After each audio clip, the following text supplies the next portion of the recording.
What's up guys, Ribokun here. In today's video we're going to take a look at the nominees for this year's Game Awards, and I'm going to make my picks for the winners in each category. First off, let's start with a quick introduction of what the Game Awards are and why we should give a damn about them. The Game Awards started as the brainchild of the game guru himself, Geoff Keighley, in 2014. Geoff has been in the game industry for a very long time as a journalist, host, and a producer. At one point in 2014, the Game Awards went live and history was made in a world celebration of video games. Nowadays, a yearly showcase of the creme de la creme of games with a battle royale between them to find the best that the year had to deliver in one unique experience to tickle everyone's pickle. Everyone, I'm happy to present the Game Awards. You too can make your voice heard loud and clear through your clicks and vote for your favorite of the year. You can do so on their website or on their Discord channel. The show is going to be live on December 8th. I'll leave a link to the website in the description so you can go and make a difference on your own. Yay democracy! Now,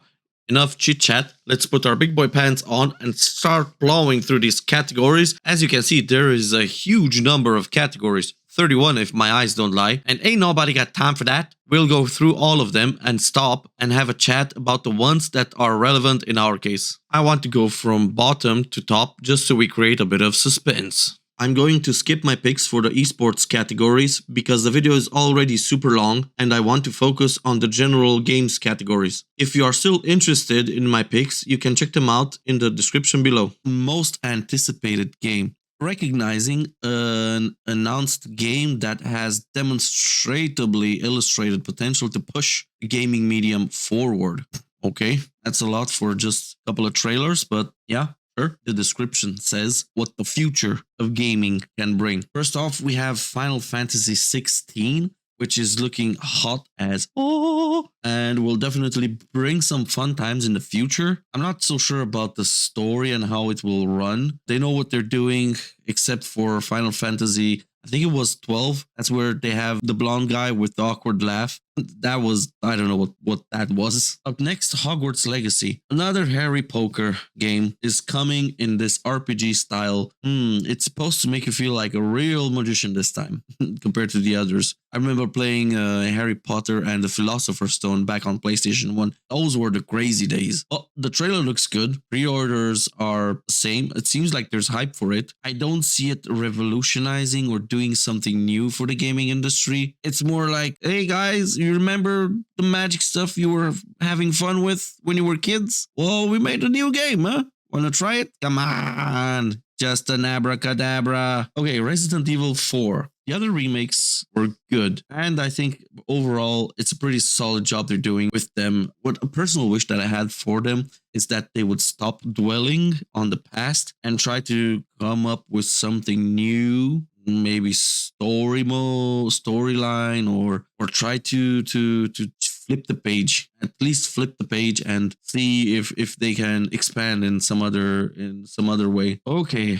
Then we have Starfield, a game that is supposed to break all games. With a bazillion planets to explore across the vast galaxy, everyone's ready to dive in and put in years of their lives into this one. Oh, yeah, that's all cool, but the combat that I saw, like the gunplay, oof, ouch, that's gonna be a rough one. Crafting and gathering, I mean, sure, it's not something new. It's very overused, I would say. It's not something that I'm very thrilled about. And then we have The Legend of Zelda, Tears of the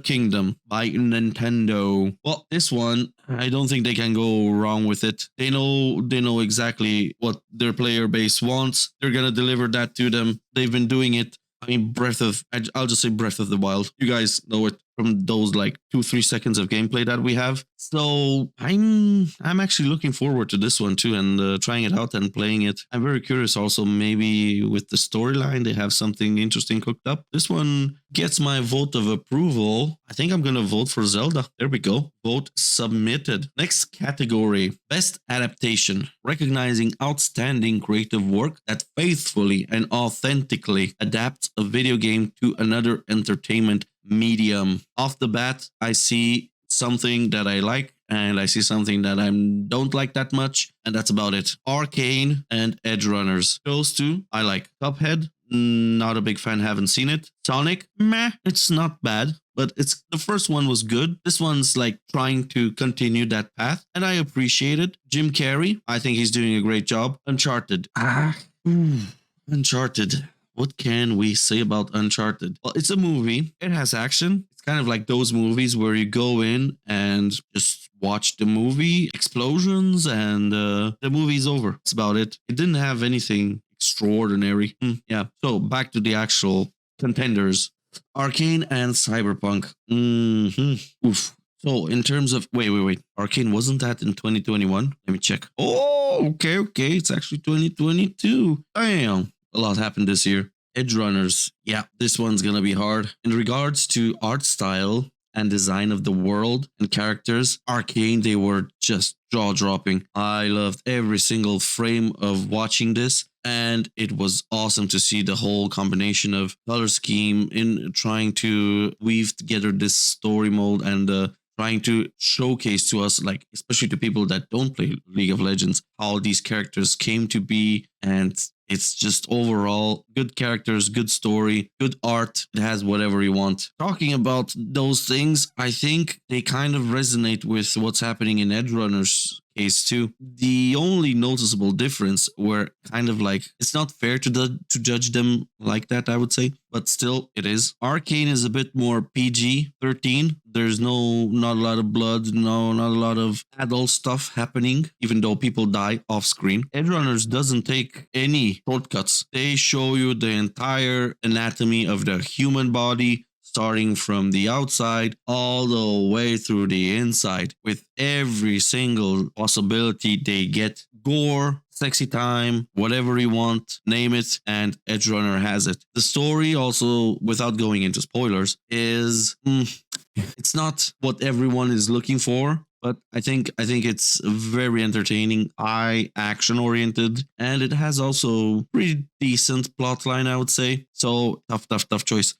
Arcane, Cyberpunk. Ooh. Okay, I'm a sucker for the cyberpunk world, and I think that's the deciding factor that will make me pick Edge Runners as the winner of Best Adaptation. Damn, by a very close margin, guys, just so you know. And if you can, make sure you watch both of them, and maybe even Sonic. Why not? We can go a bit crazy. Next, best debut indie. For the best debut game created by a new independent studio. Okay, we have Neon White, Narco, Stray, Tunic, and Vampire Survivors. I actually never heard of Narco. I've seen clips of Tunic, and I can definitely call it indie game. Vampire Survivors, now that's one crazy game that gets you hooked instantly. And when you get good enough, you'll know you got good enough at the game. Well, mostly because you'll just park your character in a corner. You can go make a coffee and the screen is just gonna get blasted. Enemies dying left and right, and you don't even have to move a finger. Okay, Neon White. I haven't played it, but I've seen a lot of clips, and I have to admit, it actually caught my eye, and I was planning on playing it. I like the fluidity, I like the fast pace of the game, and the looks. It makes it super slick. I might actually look to give it a try in the future. Then we have Stray, and Stray is a cat. Played the game, enjoyed the experience. I never catted so much in my life. There is some sort of save the world kind of plot line happening, but in terms of what you actually have to do in the game, it's kind of a cat walking simulator, and you shouldn't have like crazy expectations. But compare it to Vampire Survivors or Neon White. Neon White is trying to do something different with the genre by implementing the card system. Vampire Survivors, it's a simple game in terms of graphics and what you see. At some point, you don't see anything anymore, either way. But it's trying to push the genre and its limits with limited amounts of money. Stray, I think they wanted something different, but they didn't get that far with it.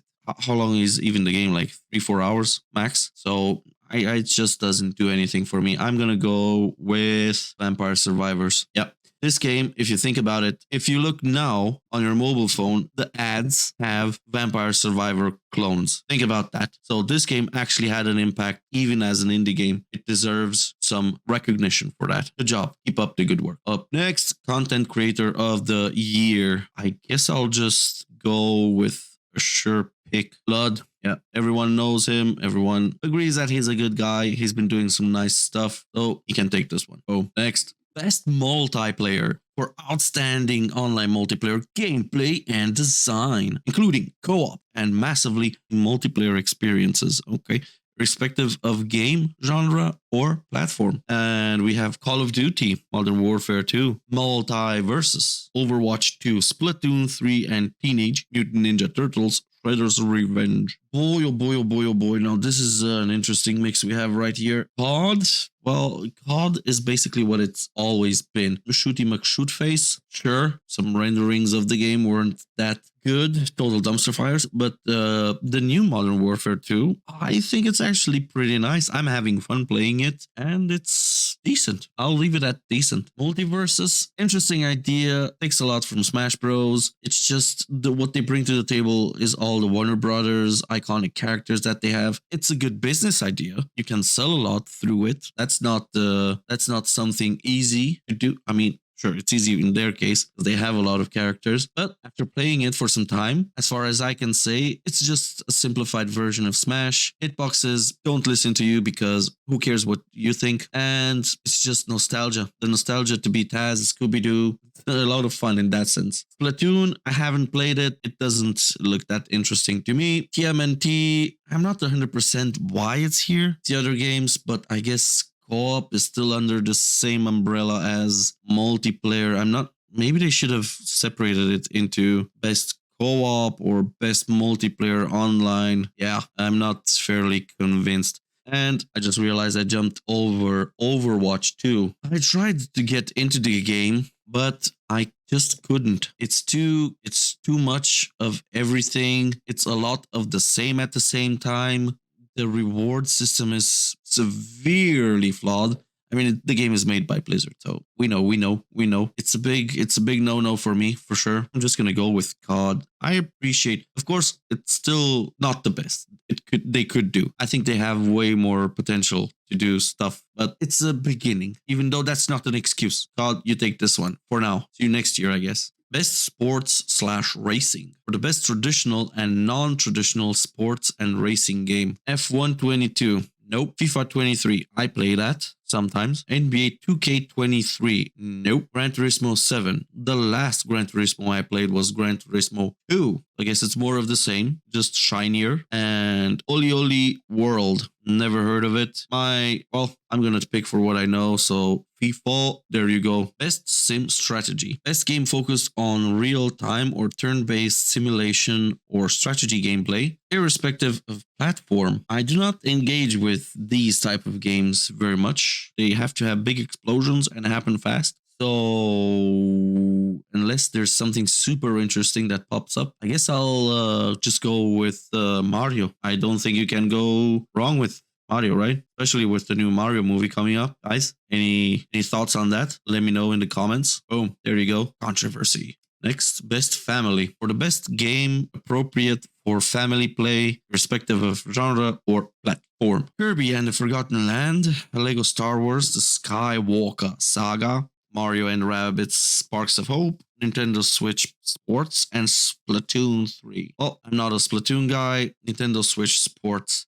Mario Rabbids, it's kind of good for family fun. Why not? Lego Star Wars at this point. I mean, come on. We need to move on. And Kirby. Kirby games are fun, but this one's gonna go again for Mario. Best fighting game. For the best game designed primarily around head-to-head combat. Oof. First of all, what is JoJo's Bizarre Adventure All-Star Battle R doing here? This is not the real game. I played it in the demo phase, and by God, the game is I'm just very disappointed. It's the same thing that used the same type of combat style used in all the previous games. That's how it feels for me. Nothing new, or at least fairly new. Let's say at least you try something. It just feels overly simplified. Not even when I use like the signature moves of the characters to give me that, oh yeah, it's like they do it in an anime. They don't even do that. What's the point? So definitely a very big no-no from me. DNF Duel, it's not usually what I play. I'm more of a Tekken guy. I'll just leave it at that, and experts will make that decision. It's a classic. There's good, there's bad about it. I know it does well what it does. So we'll leave it there. Same goes for the King of Fighters 15 Multiverses. It tries. It tries. And surprise, surprise, we have Sifu, a game that does not have head-to-head combat between people, actual people. It's just you fighting AI. Interesting choice to put it in this category, but I guess to each his own. If I have to give my vote to someone though, I think I'm gonna give it to DNF. Arc System Works. Come on, they do good stuff. They get the vote for sure. Next. Best role playing. Ooh, now we're getting into the juicy categories. Okay. Let's see. We have Elden Ring. We already know. Live Alive. Live Alive. Live Alive. Live Alive. Live Alive. Live Alive. Live Alive. Live Alive. Leave a leave. Leave a leave. Leave a leave. Leave a leave. Yeah, okay. Leave a leave. Leave a leave. Yeah, okay. Pokemon Legends Arceus, Triangle Strategy, and Xenoblade Chronicles 3. Oof. Arceus was Game Freak's first try, guys. First try in a very long time. Do something good, which it worked. They had, of course, it wasn't a perfect game. I played it. It's okay. It's fun, but unfortunately, with the new Pokemon games that they put out now, ouch, they took one small step forward and 50 steps back. Xenoblade. Oof, I know Donkey has a kind of an issue with this game, and the fans of this game have an issue with Donkey. So all I can say that, yeah, it's a game. That's what I heard. Live. I don't know it. Nice art, but I don't know it. And of course, the big guy in the room, and I would say the pretty clear winner of the category is none other than your boy Elden Ring. This game is just something else, man. A bit of everything for everyone. You want to be a mage? Fine. Go be a mage. You want to be a naked guy that just clobbers people in the head? Fine, do that. You can. You want to swing a ginormous sword while running around naked? You do you, Buttercup. Everything is possible in this one. Make sure you play it. And of course, it gets my vote. Come on, next category. Best action/adventure. For the best action-adventure game combining combat with traversal and puzzle solving. Okay. I see how it is. We have A Plague Tale, Requiem, God of War Ragnarok, Horizon Forbidden West, Stray, okay, and Tunic. Well, what can we say other than God of War Ragnarok wins this one? Oh, so clear pick. I mean, think of all the different realms, all the different perspectives of the same region that you can see while being a different character, all the cross puzzles that you can play through. The environment is just insanely well done. But still, I would have to say the same goes for A Plague, Requiem, and Horizon Forbidden West. These games are also very nice games, very well done, and you can clearly see that there was a lot of effort put into them. It's just, I would say, bad timing with this juggernaut of a game. My pick, God of War Ragnarok. Best action game. For the best game in the action genre, focused primarily on combat. Oh, look at the lineup. Okay, Bayonetta 3. Very good game, very action oriented. Call of Duty, very action oriented, but it's an FPS game, so I'm not exactly sure how. So the thing is, it's action game. Okay, yeah, no problem. But it's like shooting and fighting combined. Shooting game, only hand-to-hand combat versus AI game, and yeah. Still AI combat, so still just like Sifu, fighting game more or less with tools, I would say. It's pretty hard to say what's the main focus of the genre when you say combat. It's not gunplay, it's not melee combat, it's not hand-to-hand combat. So I guess, okay, I'm giving it to Bayonetta because it's a cool game. It looks cool, and I'm a big fan of Platinum games and similarities, and of course, Devil May Cry. So I really like the whole juggling type of combat. Best VR AR game. For the best game experience playable in VR or AR, irrespective of platform. After the Fall, don't know it. Among Us VR, I pretty much know what it is. Bone Lab, this is actually fun. Moss, Book 2, nope. And Red Matter 2, nope. Bone Lab is a very fun game where you can do whatever you want. So I would vote for this one. But at the same time, I know that Among Us has a ginormous player base. Still, I'm guessing Among Us will win, but my pick is for Bone Lab. Oh, there you go, Bone Lab. Just for you. Previous category, going forwards, backwards. Innovation in accessibility. I know God of War have done a lot of improvements in that sense. I've even looked through them while setting up the game to start playing it. But I know that Naughty Dog has also been doing a lot of research and implementation on accessibility. They started doing this even before Part 1 remake. So I'm gonna give it to them. I think they deserve it. They're showing a lot of commitment to this, and I think it should be rewarded. Best community support.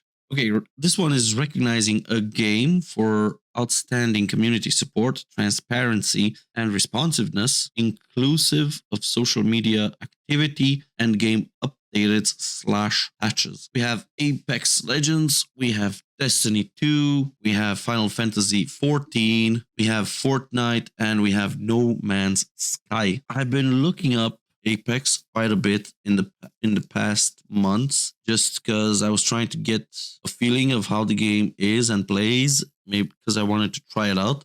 And I definitely noticed that they're delivering a lot of updates for it. But something that I noticed is that they don't actually listen to their player base that much. They're doing upgrades of what they think needs to be done, but they're not necessarily listening to everyone in the game. It sounded even more like they're listening only to the hardcore player base. So it's a bit hard to tell if it's good or not.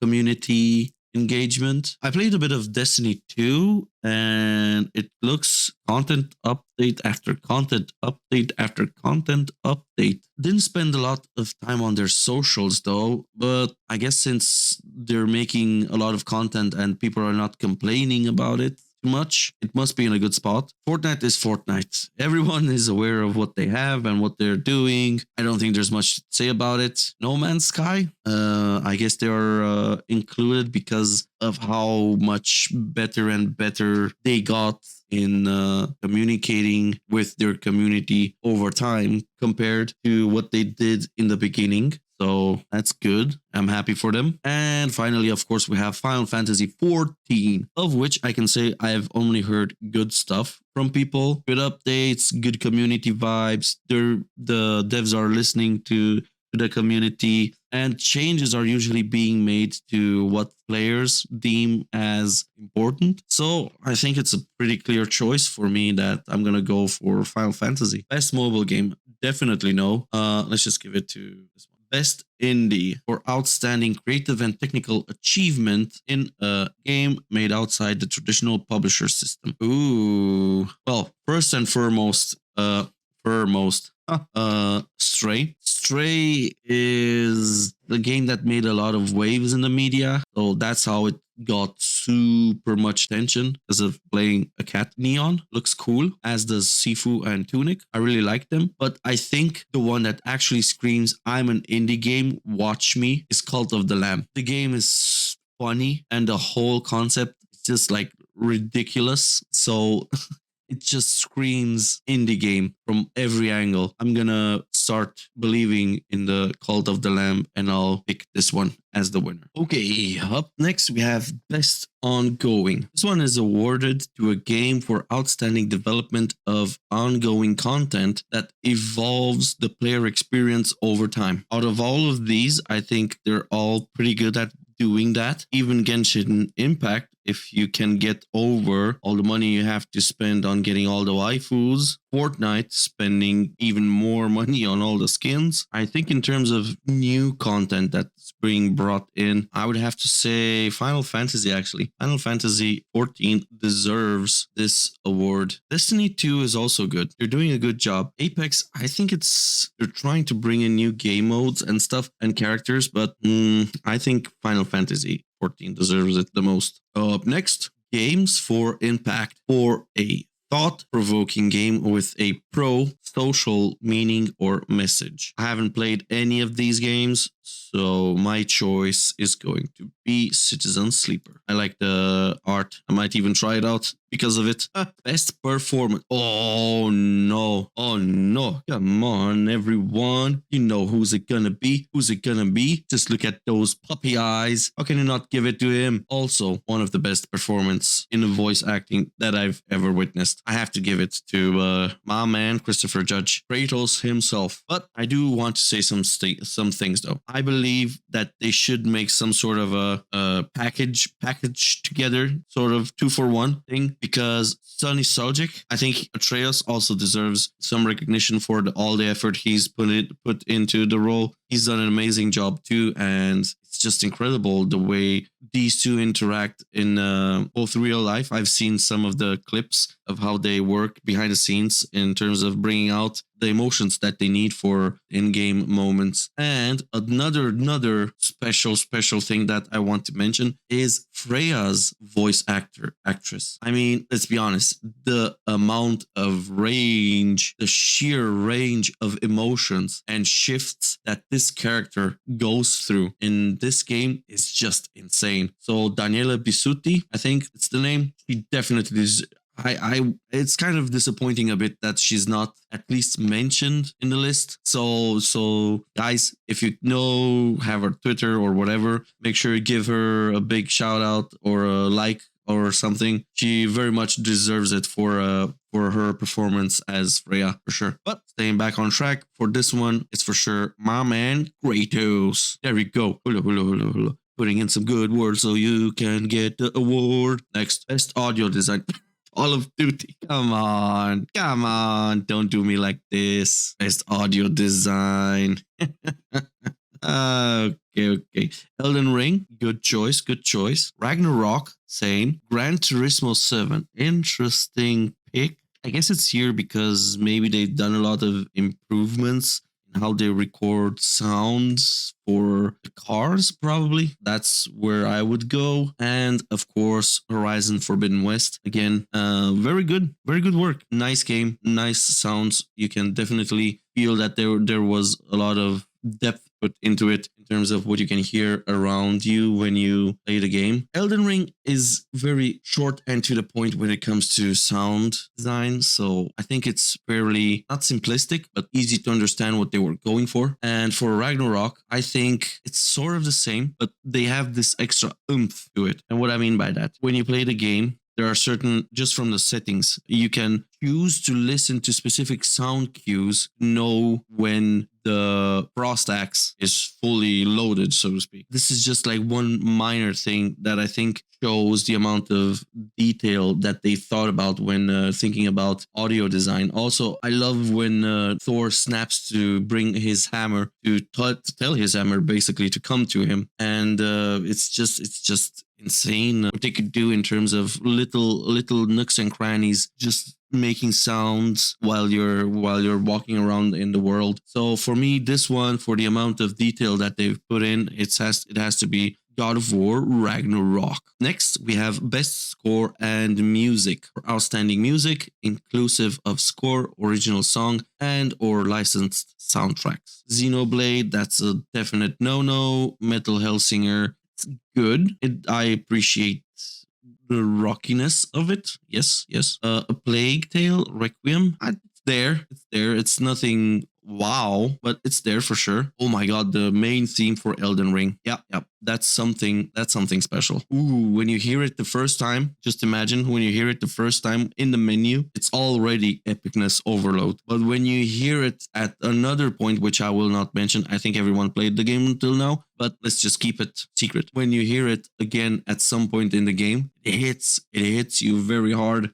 So wow, definitely love that one. And of course, we have Ragnarok, which always hits hard with their no, no, no, no. The music just brings you in the world. It brings you there, and it does not want to let you go. And they've done so in the previous game, and they stepped it up even stronger in the second one. And top it off, I think they actually put in, if I remember correctly, I think I'll have to double check, but I know that they made a dwarf model of Bear McCreary in the game. So you actually can meet the composer in the game. I think he's a place which I will not tell you because I want you guys to explore the world yourself, or at least go and check my streams out. Tough choice. Who to pick? One epic main theme that smashes everything, or God of War Ragnarok with a playlist of good songs. Pretty hard. I think I'll go with Ragnarok though, because that's the in Elden Ring, that's the only song I know. But in God of War, for example, there are a few more. I know the song they have together with Snow and Blood and Snow, or something like that. They have that song, and they have their main theme, and they always have like the core songs. So there's definitely more happening in that sense with God of Ragnarok. So I think they deserve this one too. Next, we have Best Art Direction for outstanding creative and or technical achievement in artistic design and animation. Ooh. Okay, this is tough. This is very, very tough. Strays out. Okay, this is very, very tough. Elden Ring. Yes, art direction. Elden Ring. The landscapes, the top of the mountain view of the world, right at the beginning when you get out of the cave. Every corner you sit in and look towards the world, it's just paintings. It's looking at paintings. It's insane what how they designed the level and the amount of thought put into everything in terms of placement and giving you this epicness overload. Definitely strong. Ragnarok, it's just beautiful. It's a beautiful thing to look at, from little spaces to gigantic landscapes. The whole thing is just insane. I remember I was playing and I was admiring a very small detail on a butterfly, and 2 seconds later, just a couple of meters away, I was fighting a gigantic troll monster. So the way you can shift between up close and huge shots of landscapes, or fighting ginormous enemies and looking at small ants, it's just crazy good. Horizon, of course, also in that same boat. Epic view, looks nice. Underwater now, that's just next level. But I think their problem is, as I mentioned before, the competition is too much, and I think it came out at a very bad time. Just like, what was it, like a week or two before Elden Ring? That was just bad. That was bad. And last but not least, Scorn. Now, Scorn is like a special kind of game. If you're into like biopunk, let's call it, a unique way of portraying your world. It's of course based a lot on H.R. Geiger's drawings and art style. It's just something you don't see every day. It's unique in the way it portrays itself, in the way you can go through the world, building something so well thought out and put together in terms of how parts fit together with each other in a very organic way. Something that you don't see every day. And I think it's something that should definitely be rewarded for the extra effort that the guys over at the EBB software put in. Even though I'm a big fan of all the others, Elden Ring, God of War, and Horizon, I think Scorn in this situation has brought something completely different and unique to the table. So my vote, Scorn. Oof. The choices are getting more and more difficult to make. Oh, okay, wait, never mind. Actually, this one's gonna be fast. So for outstanding storytelling and narrative development in a game, yeah, what can be said here? I think from a narrative perspective, the games in this category have definitely proven themselves to be top of the crop. Plague having a traditional view of how a story should be told, to Immortality having a mystery plotline that can be spanned out over multiple lenses. Horizon has a good continuation of the last game's plot and tells the story in a linear sort of style, exploring Aloy's growth as a person. Ragnarok also has a similar approach to Horizon, but the difference is that in this one, there is a finale that you can go either way and it gives a definite end to the Norse saga. I don't want to get into spoiler territory, so I'll try to breakdance my way around the subject without giving away too much for you guys. So the most important part of it is that you have a clear understanding of who the main bad guy is, and what is happening is what everyone is getting ready for. Ragnarok. All the other sidelines where you get it to play as Atreus, being able to play as Atreus and explore his coming of age story as he's now a teenager and he has this newfound confidence makes it interesting to also play as him and see how he is able to fend for himself in this crazy world. At the same time, playing as Kratos now means something even more different. He's able to find himself in situations that just make him grow as a person. They both together go through this journey, and it's making the story more complex by the way they both approach the situations that they are separately involved in. And the feelings are just all over the place. If you take a moment sometimes and just look in some of the cutscenes, or like just cutscenes, I can't even call them cutscenes, some of the situations Kratos is in, especially when he has his back turned from the characters and you can see it from your perspective as looking at him, the eye movement and the facial expressions, they're just, you could read a book just from his facial expressions. It's something completely different from whatever I've ever seen in a game. In the case of Elden Ring, from what I heard people say, they're a bit split between hating the story, hating might be a strong word, disagreeing with how the story is being told, in an idea that it's a bit too ambiguous and hard to get, or that there are people that love it because of the way it is. I think this leaves a lot of room for interpretation for players to try and discover the story and understand it on their own. Reading item descriptions and looking at specific things, walls, while you walk in a building or through the forest or a cave and cover the plot is interesting, but it's sometimes not the funnest thing to do if you want to know what is happening, why are you doing, what are you doing. In this sense, I would say Ragnarok, even though they also utilize the same approach for some of their world building elements, they only do it to make the world feel more alive and lived in by telling stories of the world through this medium. While in Elden Ring's case, this is how you get the story. So I think it kind of makes sense that it's a bit too hard to get sometimes. So yeah, I think overall Ragnarok has a better storytelling and it tells a complete and satisfactory story that everyone has been looking forward to. It leaves some room for interpretation too. So let's look forward to the future. God of War Ragnarok gets Best Narrative. Next, Best Game Direction. This one is awarded for outstanding creative vision and innovation in game direction and design. Okay, Stray is out. Then we have Immortality, Horizon, Ragnarok, and Elden Ring. This is, yeah, we're getting there. We're getting there. And yes, I'm aware that I am bashing on Stray. It is a good game and I enjoy it, but I think it's not that impressive in what it does be in such high regards. I think it's more or like a big fan base that keep pushing the game. I get it. It is fun, but didn't do anything that crazy in terms of game design. Again, I think Elden Ring and Ragnarok are going to have to duke it out for me. Ragnarok has clearly a more cohesive view of the entire game from the get-go. It's because it has the backdrop of the 2018 game, while Elden Ring is a self-sustained story that is relying on the player to push through hard moments and explore in multiple different ways the world in front of them. I mean, the memes with people having a tough time with the knight right in front of the cave at the beginning of the game, or going through the castle and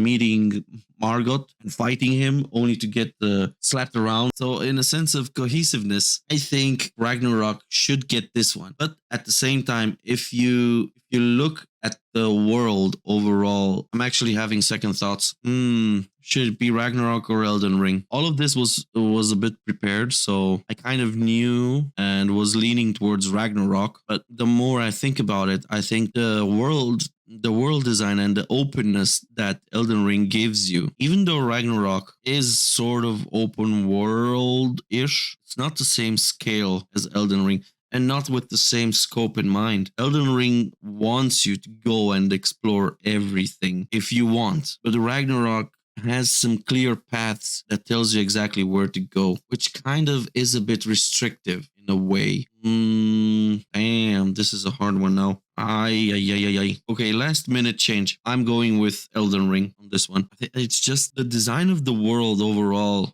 So well knit together. All of the different areas in terms of landscapes, just remembering exactly which zone pissed you off the most and knowing, oh no, the screen is getting red. I'm gonna die. I'm gonna die in that shitty lake. Just going up the stairs from the lake and knowing you're going into this fantasy magical castle sort of area, the blend between the zones, it's just wow. I think it deserves to be recognized for what it is and the way it was designed to blend together in terms of level to level. Call it level, even though it's just different areas on the same map. Feels like you're entering a different world when you leave one zone and go into the other. Sure, the same thing is in Ragnarok too, but in Ragnarok it's clearly defined. You're going in another realm and you have to do a specific thing to get to that realm. It's very obvious. It's a good thing, but I just like the way Elden Ring is put together as a whole. Last minute switch, Elden Ring, you get my vote. Boom, there you go. And here we are, everybody. Game of the year, the big kahuna of 2022. We're recognizing a game that delivers the absolute best experience across all creative and technical fields. At least all games deserve to be mentioned. Like it or don't like it, they made it this far, they deserve the respect. A Plague Tale, Requiem, Elden Ring, God of War, Ragnarok, Horizon, Forbidden West, Stray, and Xenoblade Chronicles 3. Let's start with Plague. It's a good game, but just straight off the bat, I don't think it has enough to keep up with the rest. It's a good game, good plot. I like the gameplay, but I think that's what defines it good compared to the others.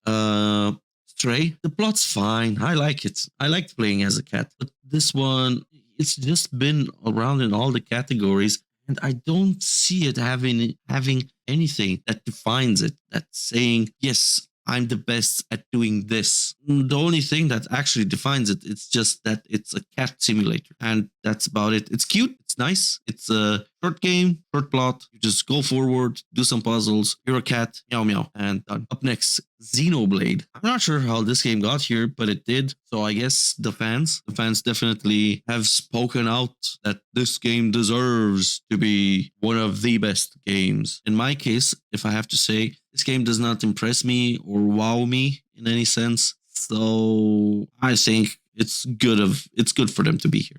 Horizon, man, I feel bad about this game. Alloy, I'm so sorry for you. The game is just gorgeous. Scenery, the new dinosaurs, dinosaurs, animals, let's call them. I think by now some of them are actual animals, not even dinosaurs anymore. The devs clearly improved a lot in the art department and in the gameplay department. Not to say that the first one was bad, it's just building on top of something good with even more good stuff. It's just bad timing. Also, if I have to say something that really grinds my gears, is that they still rely on this, I would say, boring and outdated way of quests. You just go through these generic, mind-numbing side missions. Go do this, go do that tower, go open that thing, go collect 15 of those things, go, and you don't have an impact in the big sense, like overarching over the world. Maybe, yeah, they do change maybe how it looks or stuff like that, but they don't have an impact on you. I think Horizon should try to get out of this Ubisoft style template of missions, very similar to Assassin's Creed, and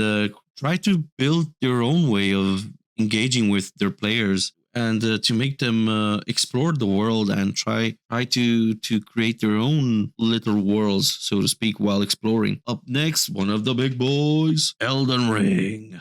This game, man, this game. Oh, I think it gave me and a lot of other people the ride of a lifetime. Constant exploring, constant nuggets of information, or unexpected reveals keep you going on and on and on just to see what is behind the next hill, what is behind the next wall. I think I spent around 150, around 170 hours in the game, and it always kept feeling fresh. I was constantly surprised by the next plot of land that I found, the next creature, went into the next door, into the next castle, into the next forest. It was a very pleasant experience. Even though I'm not much of a Dark Souls type of player, this one definitely opened the door for me too, as I think it did for many others. I think it, in my head, it planted this idea that even though at some point I started feeling a bit OP, I knew and I always encountered a new guy that showed me that I'm not that OP. I can still be put in my place. This constant feeling of I could be better. I could be better if I just get more armor. If I just go over there and try to explore, even though I might get my ass kicked, at some point, if I try hard enough, I will be able to overcome it and get better armor and go back and beat the other guy that kicked my ass. So it was always a blast to play through the world and try to prove to myself and to the game that yes, it's doable. Okay, up next, Kratos and boy, the most intense and involved story I have ever played since I got these things called thoughts. Looking at it from the perspective of character development and taking it to a whole other level with Kratos as the front runner. As soon as you start the game, you can see that the turbulences that Kratos is having in his thoughts, the eyes, as I mentioned, they tell a story of their own. And you can definitely see that this iteration of Kratos is way more thoughtful and I would say even a bit vulnerable from an emotional standpoint to what is happening around him, with the people around him and the world around him. Moving from the god-killing murderous maniac that he was to being caring and vulnerable from an emotional perspective, tries to do his best and understand what is happening around him, and combine this with Atreus' story about getting to know who he is and what's his purpose. It's just adding a whole other dimension on top of the existing issues. I personally loved and would like Freya's story to get a bit more attention to. She does, but I think it would be cool to explore maybe something more in the character. She deserves more recognition for her involvement in the plot. She goes from vengeful resentment and is able to forgive to a degree the killer of her son, which I think he had a good reason, but it is what it is. And then she's able to just accept that life needs to go on. Of course, her being also focused a bit on killing a certain someone she does not like at all. So I could talk for hours on end about these games and all the details that have impressed me. But I think it's been going on long enough. And this game, I have to say, is just a masterpiece. But now I have to make the final decision. So drum rolls, please. I have to say today that the winner for this year's Game Awards will be Elden Ring. So why do I say that? Why am I choosing Elden Ring over Ragnarok? Because even though overall Ragnarok involves you in the story, Elden Ring has done something that had a greater impact on the industry as a whole, I would say. So why? It's brought in people new to the genre. It has been able to tell a cool story, even though convoluted, has one of the best level designs in a long time, with the world giving you the opportunity to go and explore as you wish and choose to do whatever you want. It knows how and where to give players a break, but also when to punish them when they get a bit too cocky and think they can kill that little doggy that looks like it's going to die any second now, and next second rips off your head. I think also people will appreciate its influence faster than Ragnarok, since its story is not related to any other games. In Ragnarok's case, you have some idea about the characters and why everything is happening in the story, who is the bad guy, and you can relate very fast to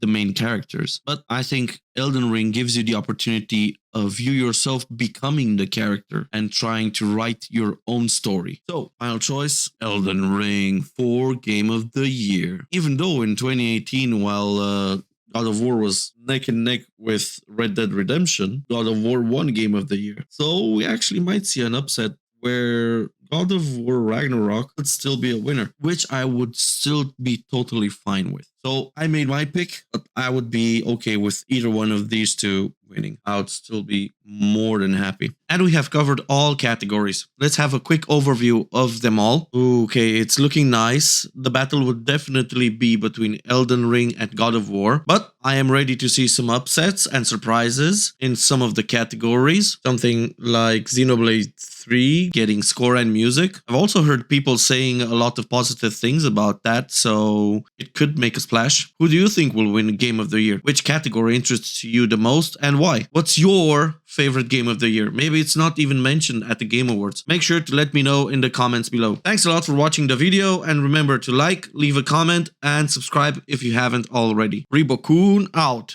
See you in the next one.